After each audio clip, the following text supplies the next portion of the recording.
नमस्कार, मैं डॉक्टर श्रुति टंडन, सहायक आचार्य, समाजशास्त्र विभाग, राजकीय मीरा कन्या महाविद्यालय उदयपुर से आज इस वीडियो में आपसे बीए सेकेंड ईयर के सेकेंड पेपर के एक इम्पॉर्टेंट टॉपिक के बारे में बातचीत करूंगी।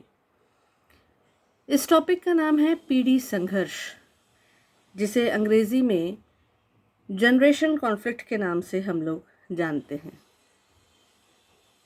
ये टॉपिक भले ही विषय के अंतर्गत तो महत्वपूर्ण स्थान रखता ही है, पर हम सबके जीवन में भी ये बहुत आसानी से देखा जाता है। यूँ कहा जाए कि संघर्ष का सामना किया जाता है हर व्यक्ति के द्वारा किसी न किसी रूप में, तो गलत नहीं होगा, पर जब बात पीढ़ी संघर्ष की होती है तो उसका स्वरूप अलग हो जाता है। संघर्ष एक चेतन प्रक्रिया के रूप में जाना जाता है, इसीलिए इसकी महत्ता हर किसी के लिए अलग ढंग से होती है। जहाँ उसे देखना होता है कि क्यों संघर्ष है, किससे संघर्ष है और इसे किस प्रकार से निपटा जाए। इस टॉपिक में हम यही जानने का प्रयास करेंगे कि आखिर पीढ़ी संघर्ष क्या है, क्यों है और इसके क्या रूप होते हैं। समाज में अंतः और अंतरपीढ़ी संघर्ष आम तौर पर सुनने को और देखने को मिलता है। अब अगर पहले बात करें अंतः पीढ़ी संघर्ष की, तो जहां एक ही पीढ़ी के लोगों के बीच किन्हीं कारणों से आपस में तनाव, वैमनस्य या संघर्ष की स्थिति पाई जाती है, तो उसे अंतः पीढ़ी संघर्ष के नाम से जानते हैं। जैसे दो व्यावसायिक या व्यवहारिक संघों के बीच में होने वाला संघर्ष, दो विद्यार्थी समूहों के बीच में पाया जाने वाला संघर्ष, यानी कि जब एक ही पीढ़ी के लोगों के बीच में किन्हीं कारणों से संघर्ष देखने को मिलता है, तो उसे अंतः पीढ़ी संघर्ष या इंट्रा जनरेशनल कॉन्फ्लिक्ट कहते हैं। लेकिन जब एक से अधिक, यानी कि एक पीढ़ी और पुरानी पीढ़ी उससे जो होती है, या फिर वो पीढ़ी और उसकी अगली पीढ़ी जो होती है, जब दो पीढ़ियों के बीच में संघर्ष देखने को मिलता है, तो उसे हम अंतर पीढ़ी संघर्ष कहते हैं, यानी कि इंटर जनरेशन कॉन्फ्लिक्ट के नाम से हम उसे जानते हैं। सामान्य तौर पर परिवार में, समाज में, पीढ़ियों में ये कहा सुना जाता है या हम पाते हैं कि ये पिछली पीढ़ी कहती है कि नई पीढ़ी बदल गई है, वो समझ नहीं पा रही है, या नई पीढ़ी को शिकायत होती है कि कई बार पुरानी पीढ़ी हमारी बात नहीं समझती है।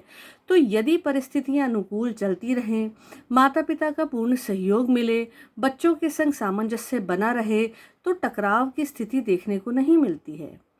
लेकिन वास्तविकता इसके विपरीत हम पाते हैं। एक पीढ़ी और दूसरी पीढ़ी के बीच संघर्ष कई बार आसानी से देखने को मिल जाता है।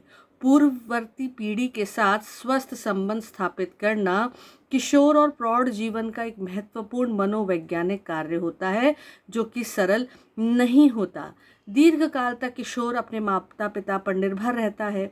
अब उसे पृथक अपना अस्तित्व बनाना है, जिससे कि वो अपने पैरों पर खड़ा हो सके, यह तय कर सके कि वह उसके प्रति निष्ठावान हो, उसे अपने मूल्यों को अपनाना है, निजी विचारों को सोचना और जीवन के प्रति निजी दृष्टिकोण का निर्माण करना है। तो इन सब बातों में कई बार उसे संघर्ष का सामना करना पड़ता है। दूसरी ओर नई पीढ़ी जो अब बड़ी हो चुकी है, वो अपना भविष्य बनाने के लिए चिंतित रहती है। उसे माता पिता की बातें कई बार उपदेश के रूप में लगती हैं, ऐसा करो, ऐसा ना करो, तो दोनों पीढ़ियों के बीच में संघर्ष होने लगता है। यद्यपि कुछ समय के बाद जब वो पीढ़ी भी माता पिता बन जाती है और उसे भी अपने दायित्वों का ज्ञान हो जाता है, तो कई बार परिस्थितियां दूसरी भी बनने लगती हैं। लेकिन इस प्रकार का क्रम, यानी पीढ़ियों का संघर्ष, पीढ़ी गैप, हमेशा चलता ही रहता है। अब अगर हम बात करें कि आखिर पीढ़ी संघर्ष है क्या, तो वेबस्टर डिक्शनरी कहती है कि पीढ़ी अर्थात एक ही युग में उत्पन्न व्यक्तियों का समग्र रूप, जिसका औसतन समय माता पिता के जन्म और उनकी संतान के जन्म में मोटे रूप में 30 वर्ष के अंतराल का स्वीकृत किया गया हो, उसे तो पीढ़ी कहते हैं। और पीढ़ी अंतराल का अर्थ वेबस्टर डिक्शनरी के अनुसार है एक पीढ़ी से दूसरी पीढ़ी के बीच संप्रेषण का अभाव, जैसे माता पिता और उनके युवा लोगों के मध्य रुचियों, मूल्यों और दृष्टिकोणों के अंतर के रूप में देखने को मिलता है। जी हाँ, संप्रेषण एक बहुत बड़ी आवश्यकता होती है दो पीढ़ियों के बीच में, और अगर इनके बीच में अभाव होता है तो वह संघर्ष का रूप ले लेता है। पीढ़ी संघर्ष प्राय किशोर और उसके माता पिता के मध्य रहता है। जैसे जैसे किशोर बड़े होते जाते हैं, अब उसके अपने माता पिता और परिवार से संबंध अगर संप्रेषण नहीं होता है तो खराब होने लग जाते हैं। वह बच्चों पर आक्षेप लगाते हैं और बच्चे भी उनकी बात नहीं सुन पाते हैं। संघर्ष का दूसरा कारण ये भी हो सकता है कि माता पिता व्यवहार में उन मानदंडों का प्रयोग करते हैं जो उस समय प्रचलित थे जब वे किशोर थे। दूसरी ओर जब नई पीढ़ी ये देखती है कि उनके माता पिता की रुचियां उनकी स्वयं की रुचियों के समान ही हैं, तो उन्हें विश्वास हो जाता है कि माता पिता उन्हें और उनकी आवश्यकताओं को समझते हैं, और ऐसी स्थिति में संघर्ष कम हो जाता है। वैसे तो माता पिता और उनके किशोर बालकों के मध्य होने वाले संघर्ष के अनेक कारण हो सकते हैं, किंतु 3 कारण बिल्कुल सामान्य रूप से हम पाते हैं। पहला कारण माता पिता के द्वारा प्रयुक्त अनुशासन की विधि में और किशोरों के उस असंतोष में पाया जाता है जो उनके अंदर माता पिता के द्वारा दिए जाने वाले दंड को बचकाना समझने और उनके द्वारा लगाई गई टोक रोक को अनुचित समझने से पैदा होता है। यानी कि वो उनके द्वारा किए गए जो कि अनुशासन की विधि का प्रयोग माता पिता करते हैं, उससे उनके बीच में असंतोष उत्पन्न होता है किशोरों के मन में। संघर्ष का दूसरा सामान्य कारण तब पैदा होता है जब किशोर अपने माता पिता या बड़े लोगों और पारिवारिक जीवन के प्रति प्रत्यालोचनात्मक अभिवृत्ति अपना लेते हैं, यानी उनकी आलोचना करना वो शुरू कर देते हैं।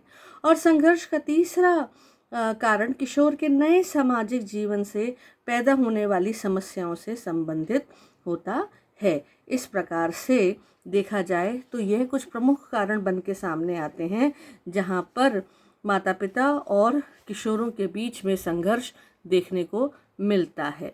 संघर्ष केवल लड़कों में ही नहीं होता, लड़कियां भी संघर्ष का कारण होती हैं, और प्राय संघर्ष का कारण कई ऐसी बातें हो जाती हैं जैसे उनके इंटरेस्ट यानी उनकी रुचियां, उनकी ड्रेसेस, उनके कपड़े, उनका देर से घर आना, बाहर फ्रेंड्स के संग घूमने जाना, या पढ़ाई को अपने ढंग से करना जो कि माता पिता चाह रहे हों कि अगर नहीं ऐसे करना है, तो इन सभी बातों को लेकर के संघर्ष की स्थिति उत्पन्न हो जाती है। यद्यपि माता पिता अपने किशोर बच्चों से संघर्ष सदैव ही नहीं रखते हैं, मतलब वह भी प्रयास करते हैं, बच्चे भी प्रयास करते हैं कि इस तरीके की स्थिति परिवार में उत्पन्न ना हो और संघर्ष कम से कम हो, लेकिन फिर भी इसे नहीं नकारा जाता कि परिवार में कई बार ऐसी स्थिति उत्पन्न हो जाती है जहां ये संघर्ष देखने को मिलता है।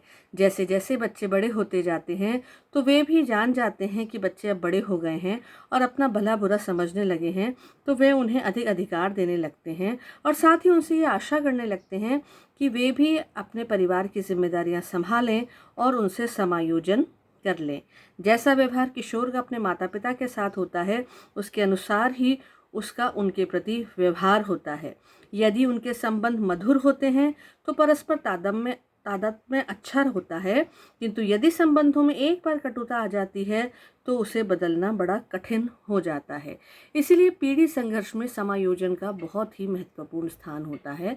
तो आइए अब बात करते हैं पीढ़ी संघर्ष में वो कौन से समायोजन के क्षेत्र हैं जिसे अपना करके इन कटु परिस्थितियों को टाला जा सकता है। तो सबसे पहली बात करते हैं बदलती भूमिका से समायोजन के बारे में। यह स्थिति किशोर और माता पिता दोनों के लिए आवश्यक है। माता पिता की दृष्टि से देखा जाए तो बालकों के किशोर होने तक वे मध्य वय तक पहुंच जाते हैं जहां उन्हें शारीरिक और मानसिक रूप से शिथिलता दिखाई देती है और वे अपने बच्चों पर आश्रित होने लगते हैं। दूसरी ओर किशोरों के समक्ष अपना भविष्य है, जिम्मेदारियां हैं, जिनके कारण वे अपने माता पिता को पूरा ध्यान अगर नहीं दे पा रहे हैं तो उन्हें भी समझना चाहिए कि इन परिस्थितियों से समायोजन करें और संघर्ष की स्थिति को कम करने का प्रयास करें। बात करें विचारों में समायोजन की तो प्राय माता पिता स्वयं को आदर्श के रूप में अपने बालकों के समक्ष प्रस्तुत करते हैं और जाने अनजाने में उन पर रोक लगाते हैं, जैसे तुम्हें यहाँ नहीं जाना चाहिए, देर से घर नहीं आना चाहिए आदि। दूसरी ओर युवक के अनेक परेशानियां हैं, चिंताएं हैं अपने जीवन को लेकर के, जिनके कारण वो अधैर्यवान हो जाता है। उसमें माता पिता की डांट को झेलने का सामर्थ्य नहीं होता। इसका अर्थ ये कदापि नहीं है कि वह व्यवहारिकता नहीं समझता। यदि वैचारिक मतभेदों को भुलाकर माता पिता बच्चों की परेशानियों में झांक कर देखें, उनसे सहृदयतापूर्ण व्यवहार करें, तो युवा वर्ग भी अपने सुख दुख का भागीदार उन्हें समझेगा और दोनों में समायोजन की स्थिति आ सकती है। रुचियों में समायोजन भी एक महत्वपूर्ण कड़ी का काम करती है। युवा वर्ग की रुचियां प्रौढ़ों से भिन्न होती हैं।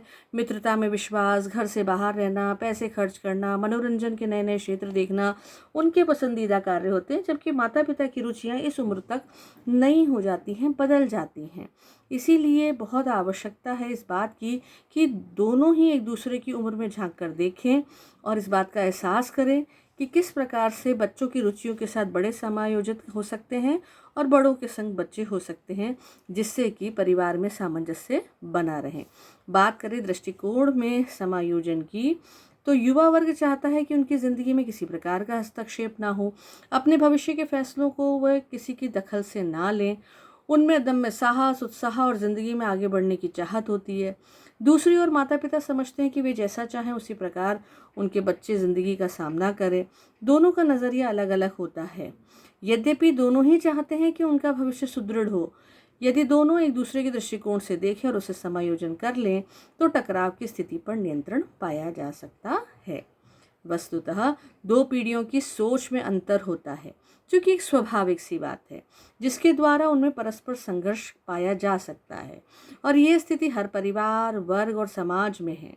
इसका समाधान दोनों पीढ़ियों को अपनी सोच में परिवर्तन करने से होगा। बड़ी पीढ़ी का विशेष रूप से उनके साथ प्रेम, आत्मीयता और सहानुभूति की भावना अपना करके छोटी पीढ़ी के प्रति सहृदय होकर के इस समस्या को समायोजित करने का प्रयास किया जाएगा, जिसके द्वारा छोटी पीढ़ी का भी उनके संग समायोजन संभव हो पाएगा, जिससे कि समाज में पीढ़ी संघर्ष की समस्या का समाधान मिल पाएगा।